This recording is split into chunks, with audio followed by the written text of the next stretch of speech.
I'm going to talk about the treatment of HIV and HCV in a patient who happens to also have end-stage renal disease. So this patient presents, he's a 50-year-old African-American man with a history of HIV, hepatitis C, hypertension, CHF, alcohol abuse, and end-stage renal disease. He's presenting to a clinic to establish care with his new primary care provider. So he's just in today to establish care, and he's telling us that his HIV has been well controlled for many years and that he's strictly adhered to his medications. Recently, however, he was given a pill to take for 12 weeks to treat his hepatitis C, and according to a test done yesterday, he said his hep C is undetectable in his blood. Now he's telling us that because his hep C is undetectable, he hopes he can be placed on a kidney transplant list due to his end-stage renal disease. He's been on dialysis for 6 years for his end-stage renal disease, and he has to go in 3 times a week and take daily maintenance pills. His blood pressure has been well under control with his current medication regimen, and ever since he had an appendectomy 6 or 7 years ago, he said he suffered from chronic diarrhea. He takes Lomotil frequently to manage this, and it's been doing a little bit better. He's on triple therapy for his HIV, taking Acintris, Imtriva, and Viriad. He's taking Sevelamer for his end-stage renal disease, Lisinopril, Coreg, Plavix, Lomotil, and then he's taking a very new drug called Zepitir, which is a combination drug of Elbazvir and Grazoprevir, I think I pronounced that right, for his hepatitis C. So I plugged these drugs into Epocrates, and I was given 2 major interactions in his drug regimen. The combination of clopidogrel and Zepitir is completely contraindicated. So he should not have been prescribed Zepitir while he was taking the clopidogrel. This combination can increase Grazoprevir levels in the blood, and that increases the risk of adverse effects. This is because the clopidogrel inhibits a mechanism in the cell that gets rid of the Zepitir, and so the Grazoprevir specifically. And so by taking the clopidogrel with his Zepitir, he was at risk of having toxic levels of the Grazoprevir. Also, the combination of Lisinopril and tenofovir needs to be carefully monitored or modified because it can increase the nephrotoxicity of both of these drugs due to additive effects. This could have come into play within the past 10 or so years, leading to his kidney failure. These are the most recent recommendations for HIV treatment.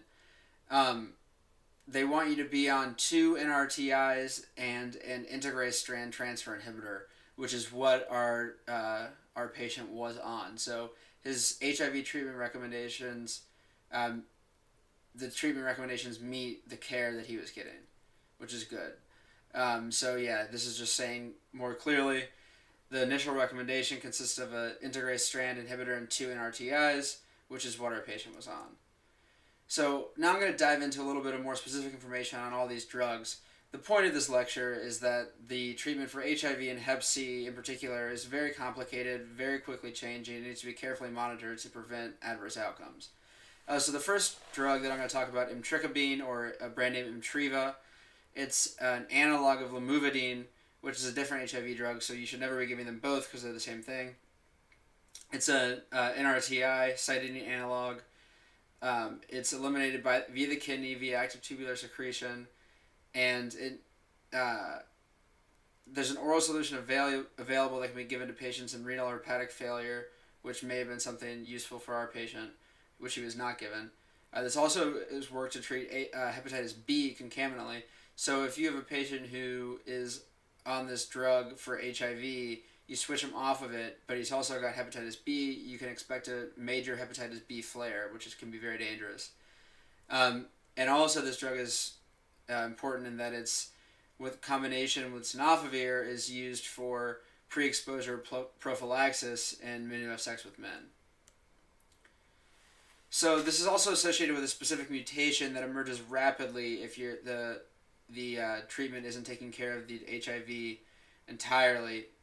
So that's why triple therapy is so important. This drug on its own, the HIV can quickly overcome, but in combination it's very effective. It's metabolized by CYP450.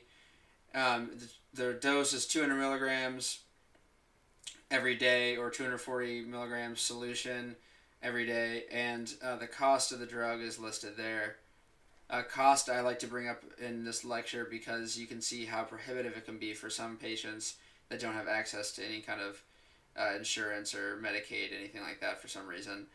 These drugs are very expensive to buy out of pocket. It has 2 black box warnings. One is for lactic acidosis, which can cause severe hepatomegaly with steatosis. And it's also not FDA approved for hepatitis B infection, although it is used.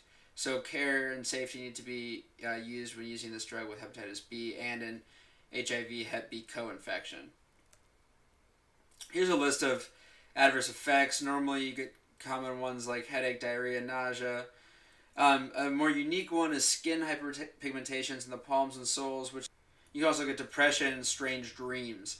The severe things you need to look out for are the lactic acidosis, hepatic steatosis and failure, HBV exacerbation, and then with any kind of treatment for HIV, you can get the immune reconstitution syndrome. The next drug I'll be talking about is raltegravir, or Centris. It's an integrase strand transfer inhibitor. It's a pyrimidone analog, and it does not appear to be food dependent, but the oral bioavailability has not been established. It is metabolized by glucuronidation via the UGT1A1 system, so you can watch out for drug-drug interactions via that.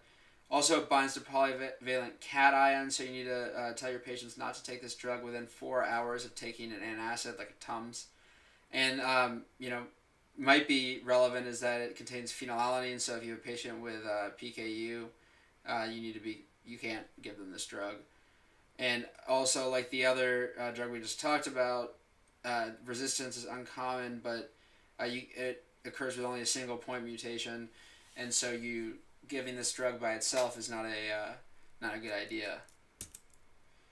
This is available at $1,300 a month, and you dose it at 400 milligrams BID. Adverse effects, more common ones like insomnia, headache, diarrhea, nausea, muscle aches.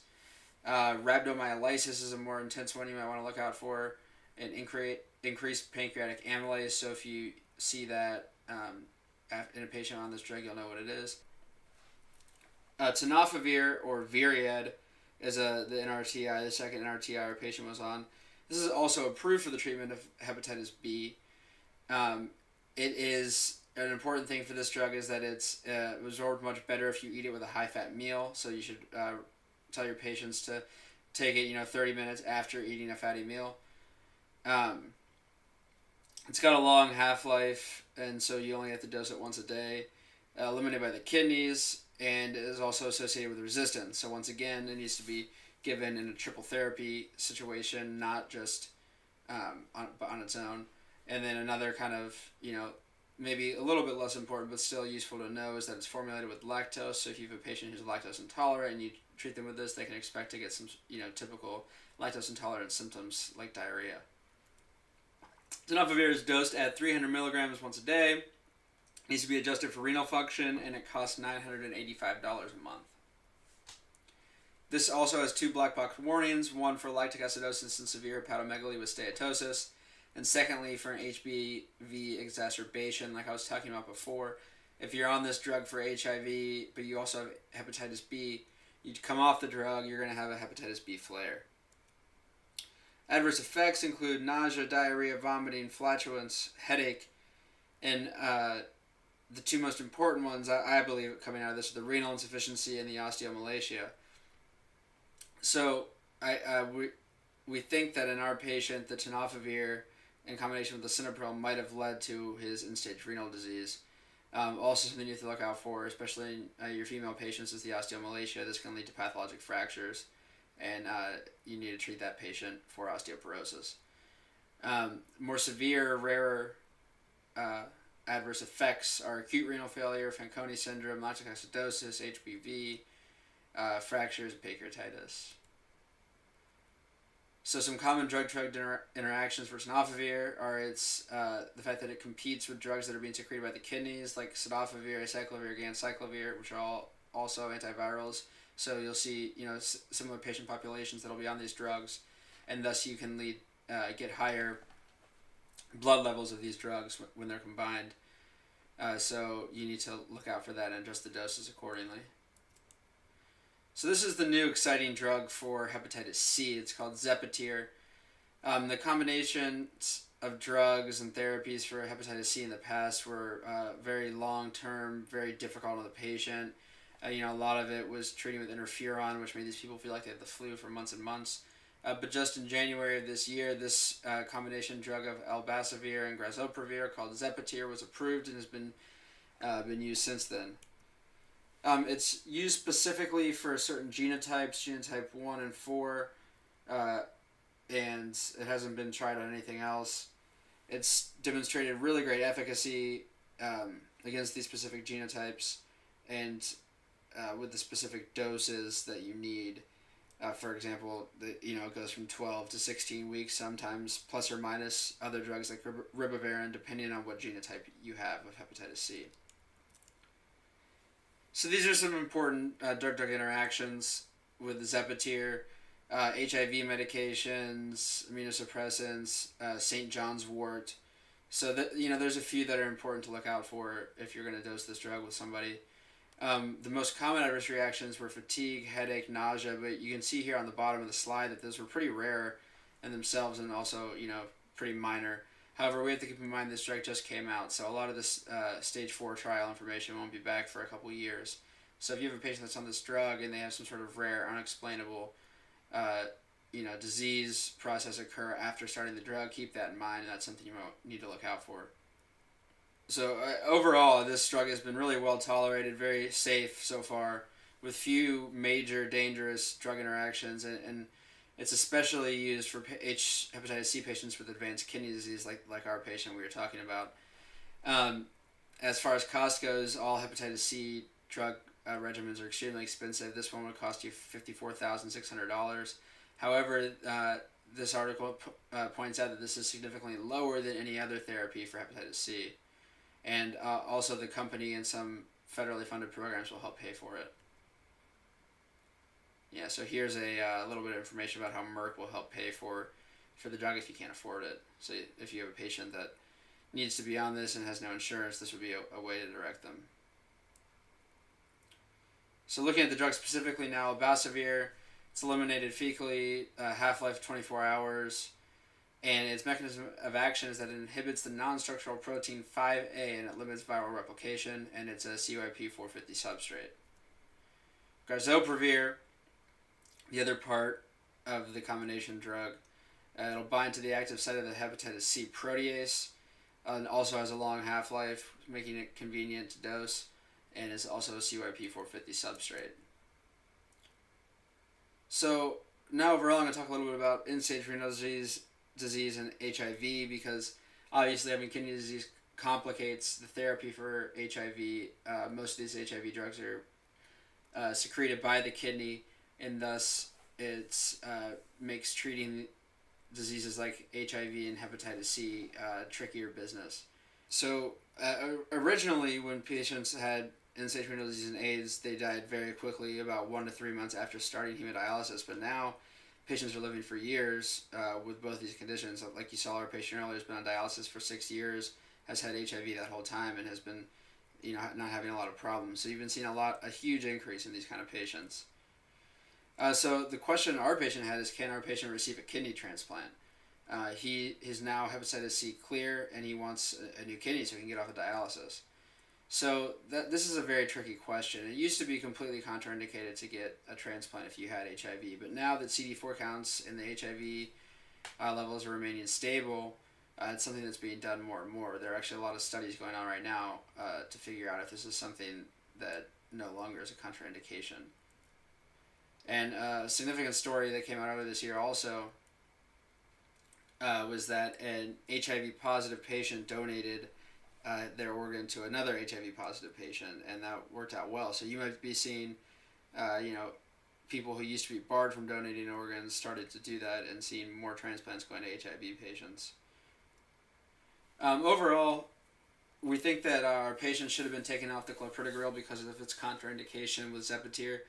However, now our patient is finished with his Zepatier course, and he still has indication for the clopidogrel due to a coronary stent he had placed within the past 12 months, so we want to continue him in the clopidogrel. To avoid the situation, we probably would have recommended waiting until the 12-month time course on his clopidogrel was up, and then starting the Zepatier then, as there was no real rush in getting him on the Zepatier. Thankfully, we didn't see any adverse outcomes in this patient, but it is a contraindication which we should avoid.